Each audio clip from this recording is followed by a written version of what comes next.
Hi, I'm Abby. I'm the museum director here at the Shriver House Museum. This is George and Hetty's bedroom.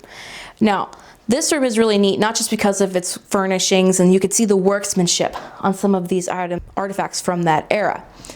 But another really cool fact is during restoration, which would be 1996, there was a lot of work being done on the home to bring it back to what it looks like now, saving the original walls that are made of horsehair plaster, the pine floors underneath. We actually found in the ceiling of this room in particular, a little tiny girl's shoe, a little child's shoe.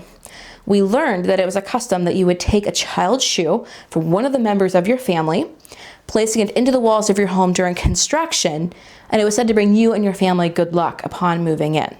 Now, my favorite part about this custom, besides the fact that we found a child's shoe here in the home that we believe to belong to Sadie or Mollie, was the fact that they acknowledged that it had to be a used child's shoe. It couldn't be something brand new. So while the folks were pretty superstitious and made sure to follow those systems, they made sure that it had to be one that would have been worn already, had the spirit of the child. So we believe the shoe that we found was probably worn at one point by either Sadie, Mollie, or perhaps both. This is Sadie and Mollie's bedroom. Now, upon moving into this house, Sadie was 5, Mollie was 3. So this could almost be considered a little bit of a nursery. Sadie and Mollie would have shared the bed, which would have grown with them over time. There's bigger and smaller beds you could have here.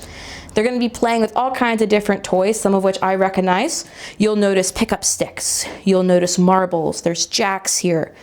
There's a mini Noah's Ark set that was designed for use on Sundays and holidays like Easter and Christmas, because you were supposed to play with a religious toy on those religious days. And that was the only toy you were allowed to play with. It's always fun to point that out to visitors, that they didn't have video games, they didn't have TVs, they had these toys you see here. A lot of them were handmade, glass dolls. You also might notice a couple things that have changed over the years. Things like our mini bowling pin set. You don't see many kids playing with those much anymore, but their father was going to open a 10-pin alley, so it makes sense to have bowling starting them young. You'll also notice a chamber pot under the bed here, reminding us that they didn't have indoor plumbing.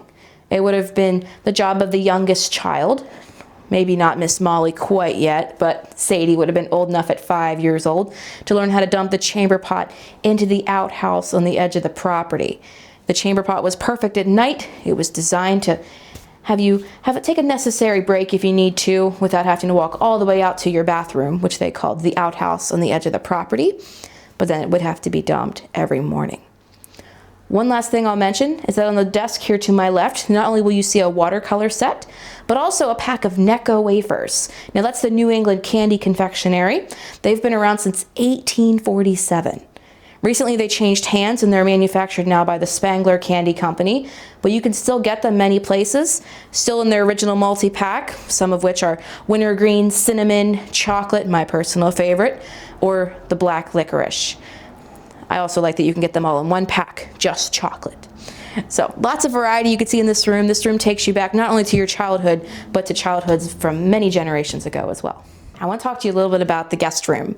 Now, lots of family and friends are going to be visiting, especially if you have a new house, or if it's around the holidays, or if there's a civil war going on. And for the Shriver family, they had all 3. So they might have this room filled with friends and family at any point. You might notice when you're visiting, there's 2 beds. There's the nice tall bed here. Then there's a smaller bed underneath called a trundle. Trundles are actually making a comeback. We also sometimes call them day beds, but these kind of beds are designed to pull out if you need them for a friend or family visiting, push it under the bed if you don't. You could also use it for luggage storage as well. So this is a nice space you can welcome your guests to. Probably would have been full of friends and family at any point.